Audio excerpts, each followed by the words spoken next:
I know probably the biggest concern that campers have had is, a 6 day versus a 7 day operation.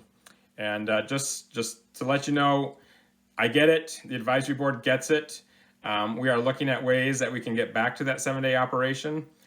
Just so you know, here's the stumbling blocks or the obstacles that we're facing. First of all, when you look at a 7 day operation, so you've got a group that's leaving on Saturday morning. By the time people are truly out of this camp, it's probably 11 o'clock.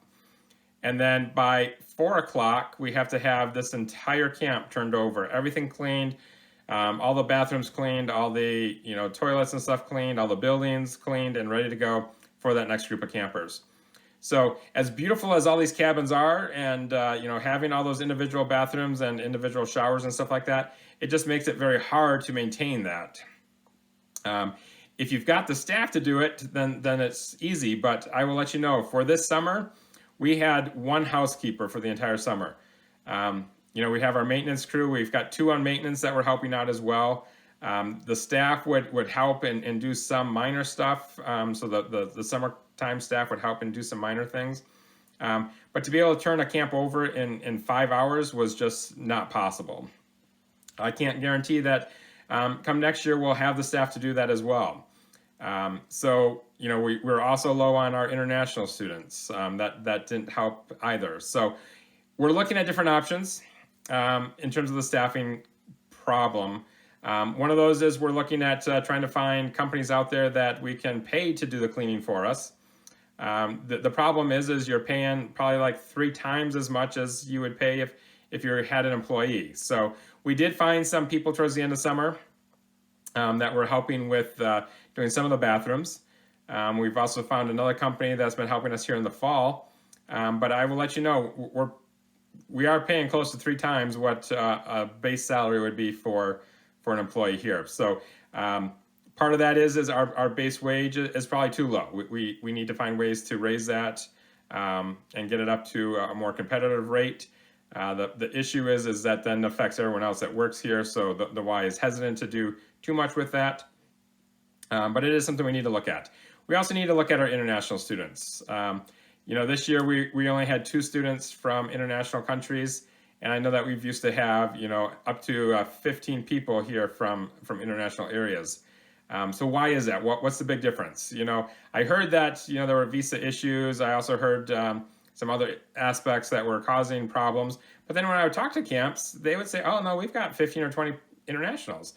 So something's not working out. I think, part of the problem is we need a super long time frame for our internationals to be here.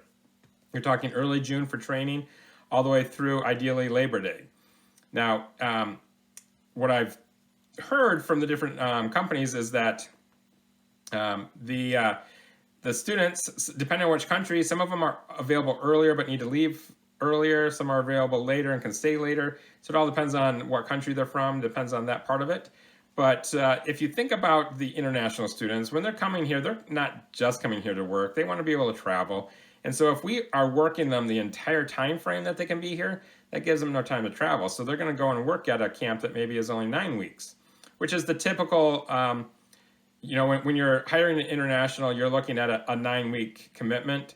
And then anything above that, you pay more for.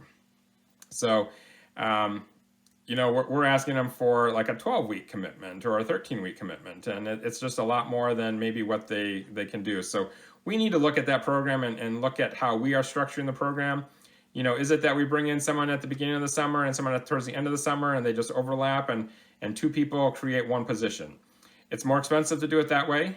So we need to just look at budgets and see if that's possible. But maybe that's what we need to do. I've started to look at internationals already.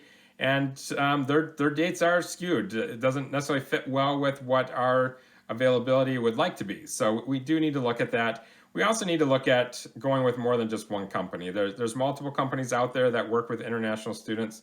So we need to work with all of them, or at least more than just one. And just instead of putting all of our eggs in one basket, we need to spread it around and try and get international students from different organizations. So that's what we're doing in terms of staffing, looking at those different options. A third option is, when we hire a summertime staff, is we have that as one of the jobs is, you're going to be on maintenance for the summer. And as long as we are upfront with people and say, this is the position that you're being hired for, it's maintenance during the day and then program in the evening. And as long as they know that, they can say yes or no to it. But I think that's another way that we can bring more people onto the property and have them as staff and have them helping with the operations side of things as opposed to just the program side. So if we can solve that problem, that will definitely help us be able to get back to that 7-day operation. That's not the only thing, but that's definitely a big part of it. So we just asked, I know it's been a couple years, the pandemic and everything like that, and I know people are trying to get back to normal. I will let you know for 2023, we are still going to be on that 6-day operation where you come in on Saturday and leave on Friday. Now, does that mean you have to leave after breakfast? Maybe that's what we can do. Something that we can look at is how can we structure it where maybe you could stay until after lunch on Friday. So you get a little bit more time, still some activities in the morning. So we just need to look at what does that look like and how can that function with the staff that we have. So I'm not promising that. I'm just saying we're looking at different options, but that it will be still the 6-day operation as we continue to find new ways to bring staff on and solve some of these issues that we have and work to get back to that 7-day operation. So if you've got questions about that, feel free to reach out. Again, you can call me at the office or you can email me. All right?